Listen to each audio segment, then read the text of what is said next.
Well, welcome to this session, which is designed to take you through some of the foundational concepts of ecotherapy, as well as introduce you to some of the ideas that are explored in greater depth in the Advanced Ecotherapy Training Course, and even offer you a little experiential from our experienced guide on this introduction. Before we start, though, I'd like to just make an acknowledgement of country. I'm here today down on the Wurundjeri lands around the Melbourne area, or Naarm, home of the Kulin Nations, whose peoples have taken care for country over countless generations, and had the wisdom to work with nature in a way that we really hope to learn from. So I want to pay my respects to the elders, past, present, and emerging, and also to all of the people of the lands here, all of the Wurundjeri people who've helped to care for country over those countless generations. I'll introduce next our presenter for today, who is on a different country in Australia here. And that is, with great pleasure, Tina Bramley. Thank you very much, Tina, for coming along. Hello. Thanks for having me. Great. Well, I know Tina's performed introductions to ecotherapy before, so that's why I invited her along to do this one from the country she's on, which is now called Brisbane, but traditionally known as Meanjin by the Yagara and Turrbal people. And a little bit about Tina. She's an ecotherapist. She completed the original version of the training course in 2023. But really has been informally doing something you would call ecotherapy for herself and her clients for many years. And that became apparent as soon as she joined the training, a really natural feel for it. Tina's also a psychotherapist. She completed a holistic counseling and psychotherapy qualification with Metavision in 2019, and opened her first clinic in February 2020. Promptly had to shut the doors and go online when the COVID lockdown started. She's since been playing with ecotherapy both online and in face-to-face contexts, so we'll find out a little bit about that dance shortly. Tina's also a management consultant. Up until recently, she was working with a small consulting firm with a focus on facilitating team development, leadership development, and organizational culture improvement. It's something I know many of us would like to see more of around our workplaces. She's incorporated ecotherapy into corporate workshops in a number of ways, including using nature-based meditation practices to help participants get grounded and focused, and getting participants to create a nature table or co-create a nature table, each choosing one item to represent their intentions for the day. So a lovely way to tap into nature in a team environment. Tina has more recently joined Murruwan, an Aboriginal and Torres Strait Islander consultancy that provides services such as placemaking, advisory, research and evaluation, and cultural competence. She's currently exploring with her colleagues identifying appropriate ways to incorporate more ecotherapy into her work. And finally, I just would love to mention that Tina's also a poet. And during the pandemic, Tina began spending a lot of time at her local wild space. That's the waterfalls at Mount Kuttar. And during these visits, being inspired by the plants and the animals and the landscape, and realizing that they were telling her stories that they wanted her to share with others. So really tapping into the song of the earth. Tina's currently in the process of producing a book and an illustrated deck of contemplation cards that honor these stories. And I want to say that in our Ecotherapy Alliance group, Tina is generous enough to share her poems sometimes, and they're really inspiring and lovely. So without further ado, I'm going to hand you over for the rest of this session to Tina Bramley. Thanks, Tina. Thank you. Thanks for the intro, Jeff. It's an absolute pleasure to be here with you today. Just to start, I think I'll just apologise in advance for any of the light changes that happen. I'm noticing my face is going dark and light, and but I thought it was worth it to be sitting outside with this beautiful green backdrop in this unseasonably cool day that we're having here in Brisbane today. Oh, no, lovely. It's a huge coincidence that our verandas look very similar, except as Yes, you have more light. Oh, there's a crow in your background. there is. Yeah, well, that's interesting, isn't it? Normally you can't hear nature sounds in because of the noise dampening, but the crow obviously wants to be heard today. That's right. Part of the story now. All right. Thanks, Mm. Tina. It's great. Thanks, Jeff. So I've got to dive straight in, and I'll start the conversation around the question of what ecotherapy actually is. And I can guarantee we're probably not going to answer that question definitively today, but we're certainly going to make a start. So a big thank you and acknowledgement to the IES website, where I got a lot of the information here, and a lot of particularly the descriptive information around, describing ecopsychology and ecotherapy. So ecopsychology is a term that was coined in 1992 by Theodore Roszak in his book, The Voice of the Earth. It's both a philosophical school of thought and a field of study. In ecopsychology, psychology, which studies people, and ecology, which studies the environment, come together in a bid to discover how much mutual help these two fields of science can offer to solve the big issues that are faced by both human beings and our kin on the planet that we live on. Ecopsychology rejects a pervasive idea that human beings and the world we live in are two separate and independent things. And it recognizes how much everything and everyone is inextricably interconnected and part of nature. One of the fundamental principles of ecopsychology is that many of us, particularly in our modern capitalist, consumerist culture, have lost our sense of our place in nature and the rhythms and seasons of life. Many of us don't feel a full sense of belonging to our planet or a kinship with its creatures.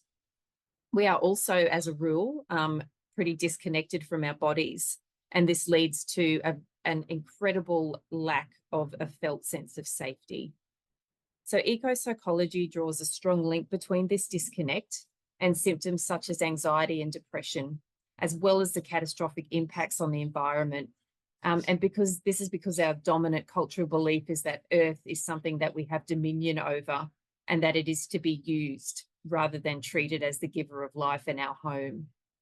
So ecopsychology posits that if we can get back into the right relationship with nature, we can come back into right relationship with our bodies, with the earth, and with each other. So now moving on to ecotherapy. If we consider that ecopsychology is the theory, then ecotherapy is the practice of ecopsychology.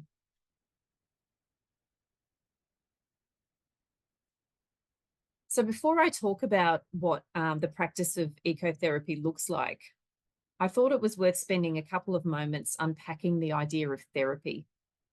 These definitions are provided by a group called Trauma-Informed Educators, and they may actually create more questions for you than they answer, and that's okay. So just reading through the definitions, therapy is described as being administered by a trained professional with specific tools and education. It's tailored to individuals to address and treat a presenting issue. The method and means changes based on client goals and process. Now, therapeutic describes the positive impact on how a person feels and functions. It's often the outcome of therapy, but can also be the outcome of other things too.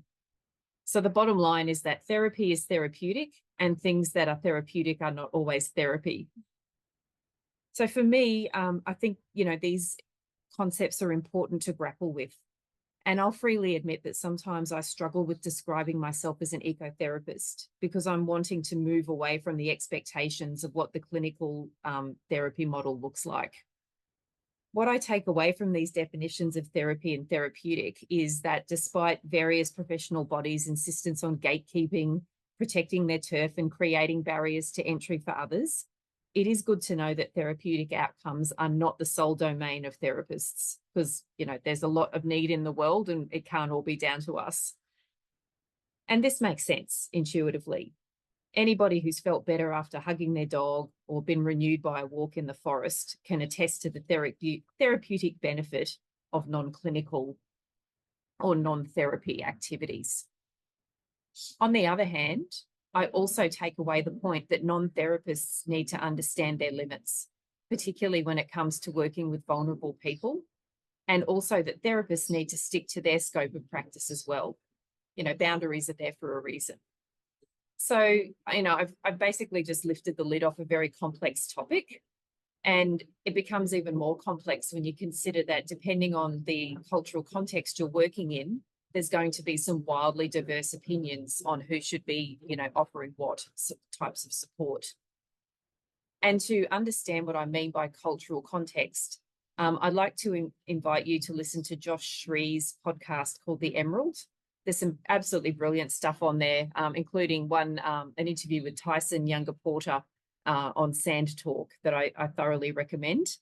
But the one I want to point you in the direction of here is called On Trauma and Vegetation Gods.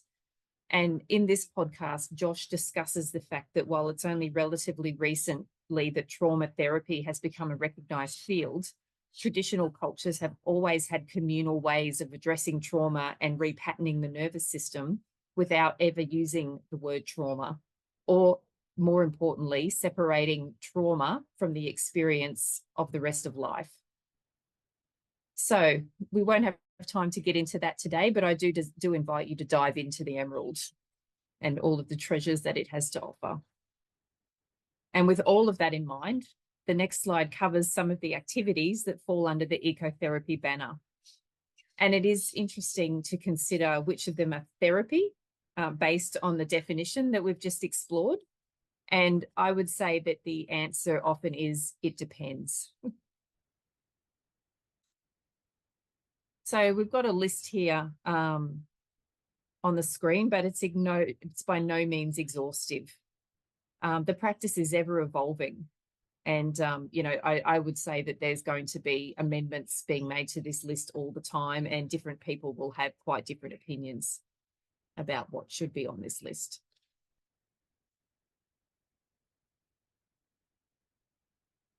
And in a moment, I'd actually like you to pause this video for a short while and reflect on these 3 questions. So we've got the list here.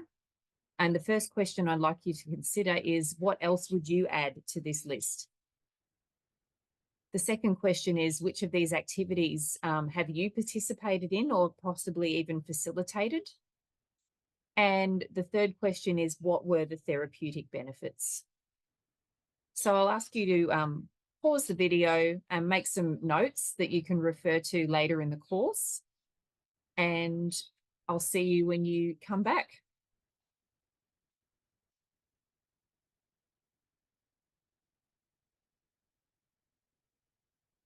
So we're now going to move into ecotherapy's transformative potential. So we've just talked a lot about therapeutic benefits, and I want to get a little bit more specific.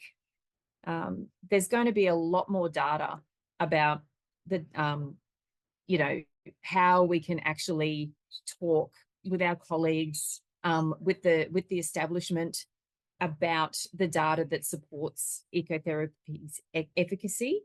And there's going to be a lot more of that sort of supporting data provided in your course.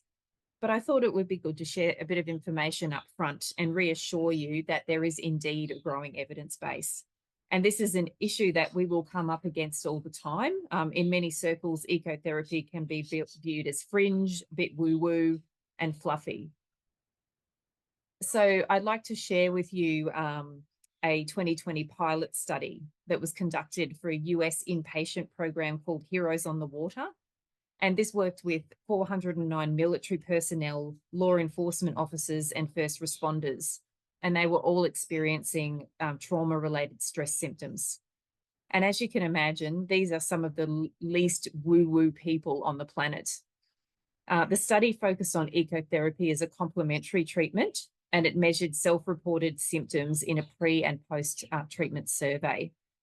And the outcomes were pretty impressive. You know, the reduction in symptoms were 56% for stress, 60% for re-experiencing, 63% for avoidance, and 62% for hypervigilance. So there is a website for the Heroes on the Water program, and lots more information there if you're interested in exploring further. And now I'd like to go a little bit more into the anecdotal side of things, because I think that sometimes that can be, more compelling and a little bit more captivating in some ways. And I've got to say, from an anecdotal perspective, I've had many incredible therapeutic experiences in nature. And I've also had the privilege of observing my clients receiving lots of good medicine as well. And I do have permission to share one story with you. So big thank you to my client who's given me that permission. She's a woman in her 30s. And she, at the time that this occurred, she was dealing with some significant childhood trauma that had recently resurfaced. And it was really, causing her some difficulties in her day-to-day life. And generally speaking, we would sit down for sessions, but because she's quite agitated, in this session, we were walking the whole time. We were actually powering along this trail. I was having a bit of trouble keeping up with her. And we were discussing the fact that she'd been working very hard in therapy recently, and that her trauma had become quite a central area of focus for her. She was actually seeing a few other practitioners in addition to me in an effort to what she described as getting past her negative childhood experience. And we were talking about the fact that it seemed that she was on a deadline. And just as we were talking about that, she stopped because she noticed that there was a plant moving in the breeze. And I encouraged her to pay attention to it and notice what caught her eye. And she said that it was like the plant was dancing. And over the next few minutes, we began to mimic the plant's movements and also imagine that she was in conversation with this plant. And she said that the plant seemed very playful, and she began to laugh. And she came to the conclusion that she could lighten up a little around her situation, that even though what had happened to her was extremely serious and needed to be attended to, she also acknowledged that socializing with good friends and actual play might also be part of the solution.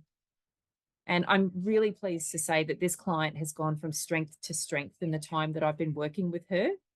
And it's been interesting because for the first year or so, I was working with her in a clinic setting. And then we later switched over to ecotherapy. And I've really noticed the big shift has happened since we moved our work outside.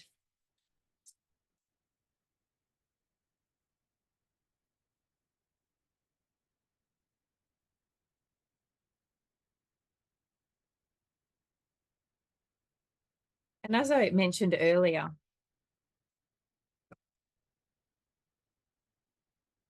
one of the things that has become very apparent to me is that our relationship with nature needs to be reestablished.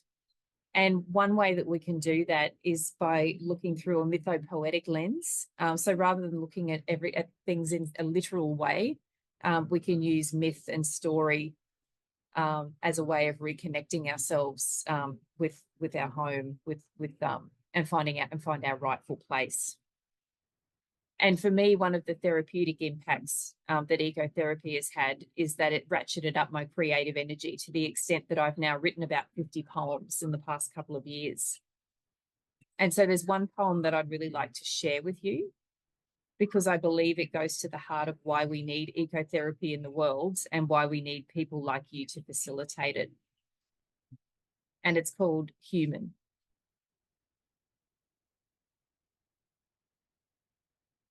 You are nature,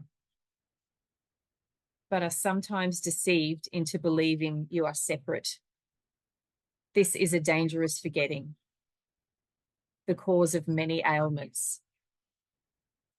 Soul sickness and earth sickness, chief among them. An inability to hear, see, or feel the true home that is all around you, manifesting in an odd ache in your heart, a squirming in your gut, or creeping, deadening numbness. You can make your way back home, reconnect at any time. Start by telling your story to someone who will listen without judgment or interruption. Choose your listener carefully. There are many who, too burdened by their own untold tales, lack capacity to honour yours. Their hearts are not yet moulded into a shape that can hold your words safely. They find them too hot, too jagged, too cold, and cast them to the ground in fear, anger, carelessness, or twist them into a tool for their own use. If you cannot find a receptive human, ask rock, tree, river, flower, or dog to listen. All are exceptionally good candidates. They will keep your secrets faithfully and honour your journey. Pour it out, leave nothing hidden. Savour the way your story is gently and strongly held. The harsh and shameful chapters most of all. Feel the healing that comes with the telling and the holding. Drink in the implicit message. You belong, you belong, you belong. Your story matters and you are worthy. And then reciprocate. Listen deeply to the one who just listened to you. Invite their wisdom to seep into your cells. Ask how you can be of service to them. If you give yourself over to your heart's intelligence, you will hear what they have to say. Let your narratives intermingle, a beautiful alchemy. Let your shared story shape you anew, remembered, re-cherished, ready to be retold, and take your rightful place in the web of life.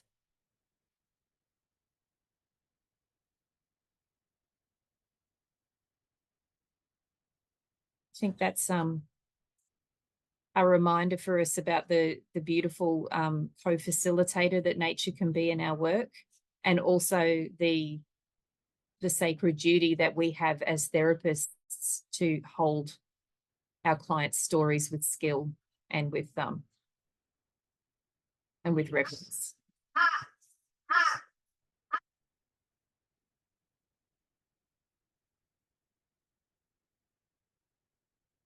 And now to wrap up, I'd like to guide you through an experiential exercise. I'd like you to experience one of the many forms of ecotherapy for yourself. So again, I'm going to ask you to pause the video in a moment. And I want you to find someone from the more than human world that you can either see from where you're sitting or can bring to where you're sitting. So this may be a pet, it may be a plant, a stone, a leaf, a shell, a tree that's just outside your window. It might be a picture of a landscape that you particularly like, or a glass or bowl with water, sand, or dirt in it. So it can be anything that grabs your attention and that you can engage with. So I'd like you to take a moment to pause the video now and go and find that more than human companion for this exercise. And I'll see you when you get back.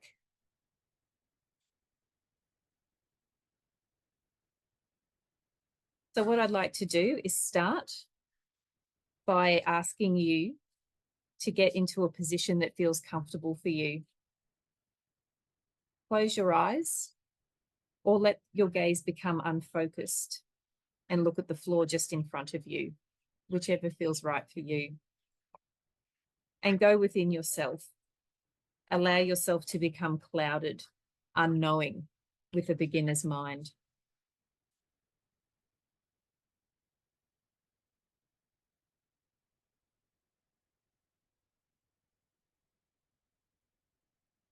And I'd like to ask you to stay in that clouded or foggy space.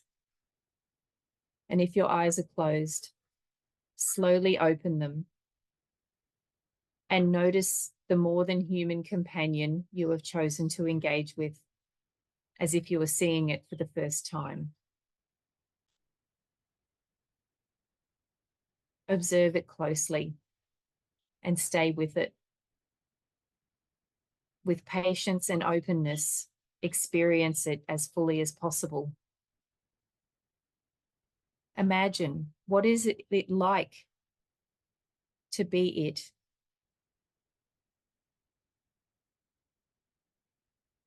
Feel into its essential nature. Take your time here.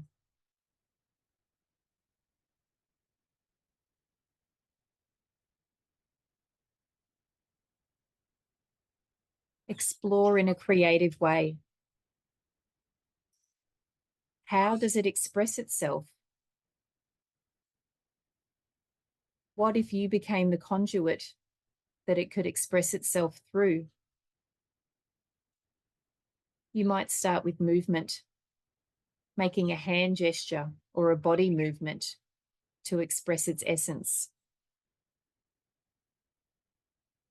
Is there a sound that comes through? Make that sound. Is there an image that comes to mind?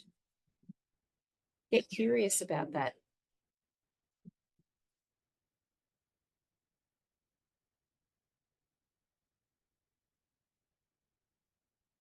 Notice how it's coming through the most strongly. It might be movement. It might be sound. It might be something else. And use this to become and express this companion as fully as you can.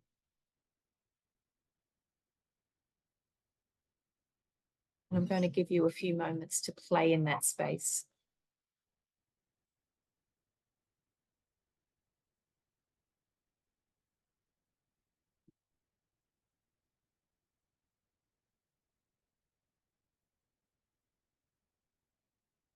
And now I'd like you to imagine that you are being absorbed into your companion. You are merging with it. Let this happen.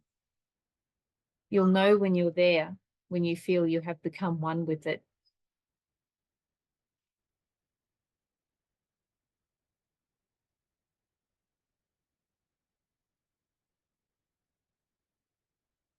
And now you are looking at yourself through its eyes. Get curious about how you look.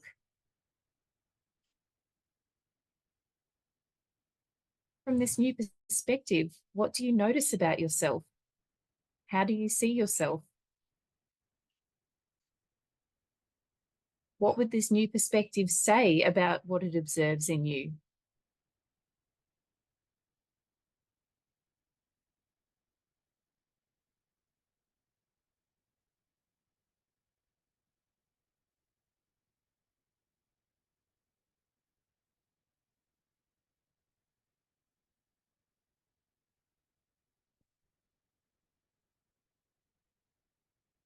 Feel free to make some notes.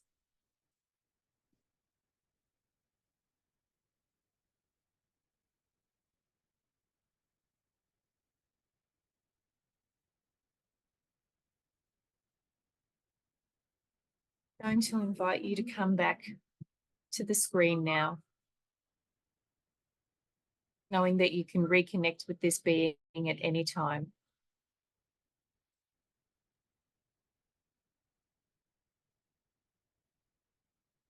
And I encourage you to do something with your body to help you ground this experience when this video finishes. You might want to write, draw, dance, sing, make something with your hands. Just something that really helps you anchor into what you learned today, into what you experienced.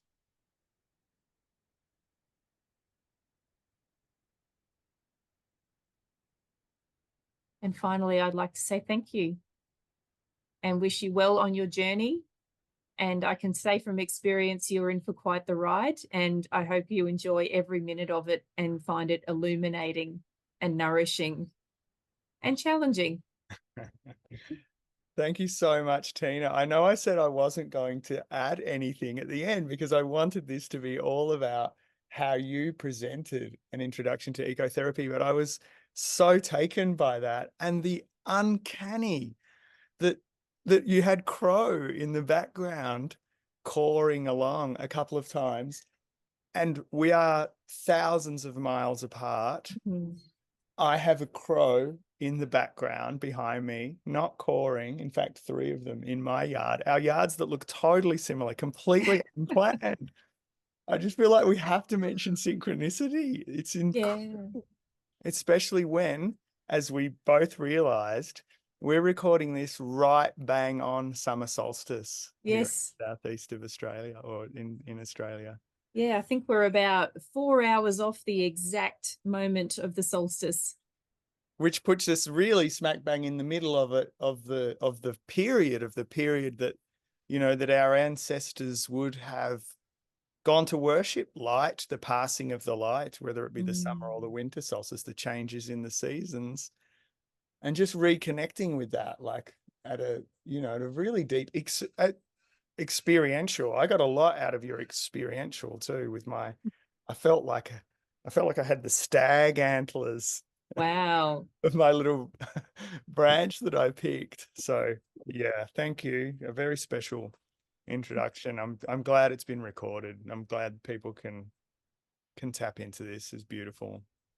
It's my pleasure. And yeah, big thank you to Crow for traveling all of those miles in such a short time to get from subtropical Queensland down to what would you be temperate southern coast New South Wales. No, I'm in Melbourne. I don't even know. Oh, you're in Melbourne. I don't even know what we call Melbourne anymore. It's so changeable. But yes, thousands of Ks apart, very similar moments with Crow joining in. Lovely. Thank you. Cheers, Dan. Bye.